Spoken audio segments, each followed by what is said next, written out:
Hello, welcome to P4S। तो आज हम जिस टॉपिक के बारे में पढ़ने वाले हैं वो है आपका लोकसभा। ओके, इससे पहले हमने देखा था कि राज्यसभा क्या था।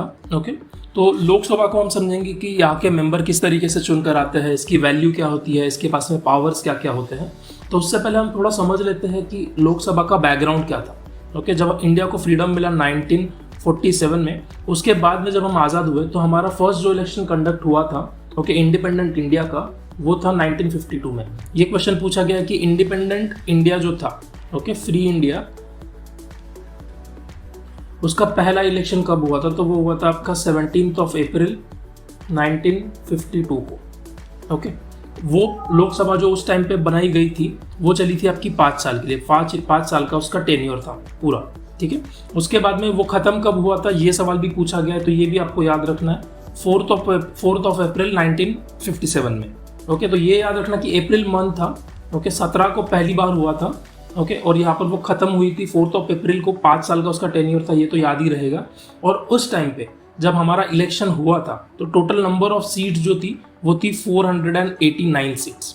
ठीक है, अभी कुछ और है, पर उस टाइम पे कितनी सीट्स आई थी उसके बारे में भी पूछा गया है, ये भी याद रखने वाली बात है। और उस टाइम पे जितने वोटर्स थे वो थे टोटल 17.3 करोड़। ठीक है, यहाँ पर अगर आप याद रखोगे तो जैसे यहाँ पर बहुत इसी एक पैराग्राफ में बहुत सारे क्वेश्चंस आ चुके हैं। मैं क्वेश्चंस के हिसाब से ही पैराग्राफ को बनाने की कोशिश करता हूँ। पहला इलेक्शन कब हुआ था, कितने वक्त के लिए वो चला था, खत्म कब हुआ था, कितने सीट्स थे और कितने लोगों ने वोट किए थे। ठीक है, तो यहाँ पर ये 4-5 चीज़ें आपको याद रखनी है और ये एक तरीके से हम समझ सकते हैं कि इसका हिस्टोरिकल बैकग्राउंड था। अब इसके बारे में हम करंट में देखते हैं कि अभी हमारा जो लोकसभा है उसमें क्या सिचुएशन है, किस तरीके से है। सो यहाँ पर अगर आप देखोगे तो आर्टिकल 81 आपका है, वो है लोकसभा के रिगार्डिंग। ठीक है, आर्टिकल 81 याद रखना, आर्टिकल 81। ठीक है, तो लोकसभा जो है इंडिया में उसका इस तरीके से है डिस्ट्रीब्यूशन कि 530 सीट्स जो है वो सभी स्टेट्स को मिलती है। ठीक है, और जो 20 सीट्स है वो यूनियन टेरिटरी को मिलेगी। 2 मेंबर जो है वो एंग्लो इंडियंस होते हैं जिन्हें प्रेसिडेंट नॉमिनेट करता है। तो यहाँ पर भी सवाल पूछे गए हैं कि टोटल स्टेट्स को कितने सीट्स मिलते हैं, यूनियन टेरिटरीज को कितने मिलते हैं, कितने मेंबर होते हैं जो अपॉइंट किए जाते हैं, वो कौन होते हैं और उन्हें अपॉइंट करता कौन है।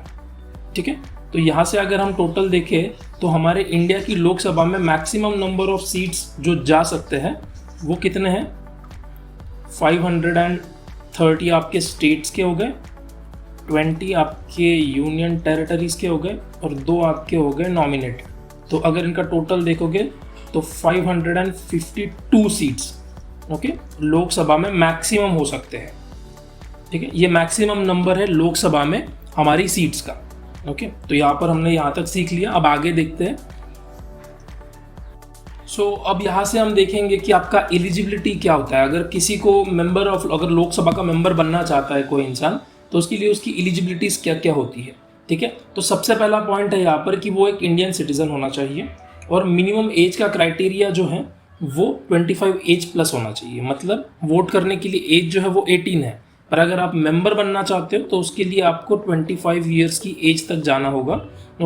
और वो इंडियन सिटीजन होना चाहिए। ये 2 ही पॉइंट नहीं है, इसके अलावा भी बहुत सारे पॉइंट्स हैं जो डिस्क्वालिफिकेशन में हम आगे समझेंगे ही, पर यहाँ पर हम समझ लेते हैं कि 25 एज है और मेंबर ऑफ इंडियन सिटीजन है। ठीक है, उसके बाद में अगर किसी को डिस्क्वालीफाई, जैसे फॉर एग्जांपल अगर किसी XYZ पर्सन ने फॉर्म फिल किया है तो वो क्वालिफाई हो रहा है या नहीं हो रहा है, ये भी देखना हो। जैसे ये 2 चीज़ें तो चलो मानो उसके पास में थी, ठीक है, उसने फॉर्म भर दिया, पर क्या यही 2 चीज़ें हैं, ऐसा नहीं है। तो आगे देखते हैं कि अगर वो फॉर्म भर रहा है तो गवर्नमेंट में उसका खुद का अपना कोई प्रॉफिट का कोई पोस्ट नहीं होना चाहिए।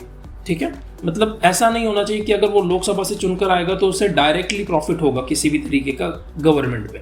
ठीक है, और अगर ऐसा है कि उसे डायरेक्टली प्रॉफिट हो रहा है तो अगर उसे फिर भी लोकसभा के लिए इलेक्शन में अगर जाना है तो उसे अपना वो प्रॉफिट का जो पोस्ट है उसे छोड़ना होगा। ठीक है, ये पहली बात आ जाती है।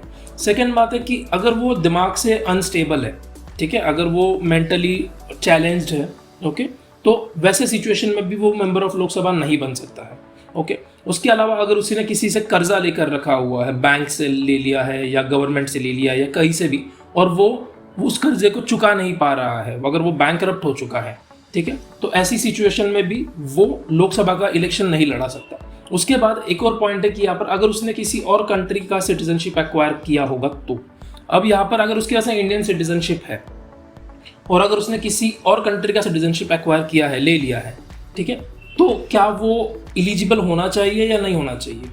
अगर आप आर्टिकल 5 को देखोगे, ओके, उसमें दिया गया है कि इंडिया में जो है वहाँ पर सिंगल सिटीजनशिप है, ठीक है, हमारे पास बस एक ही सिटीजनशिप, मतलब अगर आपने इंडिया की सिटीजनशिप है आपके पास तो आप किसी और कंट्री की नहीं ले सकते, और अगर आपने किसी और कंट्री का ले लिया तो फिर आपका इंडिया का सिटीजनशिप अपने आप खत्म हो जाता है। तो इस वजह से अगर आपने जब फॉर्म भर रहे हो और आपने कहा कि मैं इंडियन हूँ पर आपके पास में अगर कोई और सिटीजनशिप है तो वहाँ पर भी आप डिस्क्वालीफाई हो जाते हो। तो ये कुछ पॉइंट्स है जो डिस्क्वालिफिकेशन के लिए रहते हैं यहाँ पे कि किसे डिस्क्वालीफाई किया जाएगा फॉर्म भरते वक्त। ओके, तो यहाँ पर हमने सीख लिया कि इसकी एलिजिबिलिटीज़ क्या थी और डिस्क्वालिफिकेशन के लिए क्या क्या पॉइंट्स थे। ओके, तो अब हम आगे समझते हैं कि यहाँ पर जो इलेक्शन होता है, सो यहाँ तक हमने समझा कि इसका एलिजिबिलिटी क्राइटेरिया क्या है और डिस्क्वालिफिकेशन कैसे होता है। जैसे वो इंडियन सिटीजन होना चाहिए, 25+ की एज होनी चाहिए, कोई प्रॉफिट का पोस्ट उसके पास नहीं होना चाहिए, दिमाग से स्टेबल अगर है तो ही वो जा सकता है, अगर अनसाउंड है तो नहीं जा सकता। सेकेंड थिंग, अगर उसने पैसे नहीं चुका है तो, और थर्ड थिंग, अगर उसने किसी फॉरेन स्टेट या कंट्री का सिटीजनशिप लिया है तो, ठीक है, ये डिस्क्वालीफाई, ये अगर उसके पास में इनमें से कोई भी एक पॉइंट अगर है तो वो डिस्क्वालीफाई हो सकता है। ओके, अब इसके बारे में आगे समझते हैं हम कि यहाँ पर जो टेन्योर होता है वो कैसा होता है। कि जो इलेक्शन होता है नॉर्मल टर्म्स में लोकसभा का, वो 5 सालों के लिए होता है, ठीक है, टेन्योर। ओके, और अगर इमरजेंसी लगती है, जैसे 3 तरीके की इमरजेंसी होती है, ओके, तो वो हम आगे समझेंगे इमरजेंसी में जब हम प्रेसिडेंट को पढ़ेंगे कि इमरजेंसी क्या होती है। तो इमरजेंसी की सिचुएशन में लोकसभा का टेन्योर 1 साल के लिए बढ़ाया जा सकता है, पर जैसे ही इमरजेंसी खत्म हो जाती है उसके 6 मंथ्स के अंदर एनी हाउ इलेक्शन कंडक्ट करवाने होते हैं, ठीक है। तो टेन्योर कितना ज़्यादा से ज़्यादा मैक्सिमम बढ़ाया जा सकता है? 1 साल के लिए, ओके, इमरजेंसी में। और इमरजेंसी खत्म होने के कितने टाइम में आपको इलेक्शन कंडक्ट करवाना है? 6 मंथ में, ठीक है। उसके बाद में लोकसभा को कुछ पावर्स मिलती है, ठीक है, और ये जो पावर है अगर अपने आप में डिस्कस करूँ तो लेक्चर बहुत लंबा हो जाएगा, तो हर पावर को हम डिस्कस करेंगे 5 से 10 मिनट के लेक्चर में। तो सबसे पहली पावर आपकी आ जाती है legislative power, executive power, financial power, judiciary power और इलेक्टोरल पावर, ठीक है। तो ये पावर्स है जो लोकसभा को मिलती है। ओके, अब हम डेडिकेटेडली आगे की वीडियोस में समझेंगे कि एक एक पावर का इस्तेमाल लोकसभा किस तरीके से कर सकती है। ओके, तो यहाँ तक बस हम एक ओवरव्यू ले रहे हैं कि लोकसभा क्या होती है। तो अगर इस लेक्चर को समअप किया जाए, इस वीडियो को ख़त्म करूँ मैं, तो हम कह सकते हैं कि इसमें हमने देखा कि लोकसभा का हिस्ट्री क्या था, उसके बाद में लोकसभा में कितनी सीट्स होती हैं, सीट्स का डिस्ट्रीब्यूशन कैसा होता है, एलिजिबिलिटी क्या होती है, डिस्क्वालीफाई करने के लिए क्या क्या पॉइंट्स होते हैं, और पावर कितने तरीके की होती है, उनका टेन्योर क्या होता है, ठीक है। अगर आप प्रीवियस ईयर के क्वेश्चन सॉल्यूशंस देखोगे तो जितने पॉइंट्स मैंने यहाँ पे रखे उन सब पर क्वेश्चंस आए हैं, ठीक है। और डायरेक्ट क्वेश्चंस आते हैं कि ज़्यादा से ज़्यादा कितने टाइम के लिए बढ़ा सकते हो आप, 1 ईयर के लिए बढ़ा सकते हो, कितने मंथ्स में इलेक्शन को रिकंडक्ट करना होता है, 6 मंथ्स में करना होता है। ऐसे डायरेक्ट क्वेश्चन जहाँ से आ रहे हैं, मैंने वैसे ही टॉपिक्स पर वीडियो बनाए हैं, तो आप उसे चेक कर सकते हो। आगे की वीडियोज़ में हम समझेंगे कि ये सारे के सारे जो पावर्स हैं उन्हें किस तरीके से डिस्कस करना है। अगर आपको कोई भी सजेशन देना है आप कमेंट में ज़रूर मेंशन कर सकते हो, मैं कोशिश करूँगा कि हर दिन थोड़ा थोड़ा इम्प्रूव करूँ। तब तक के लिए जय हिंद।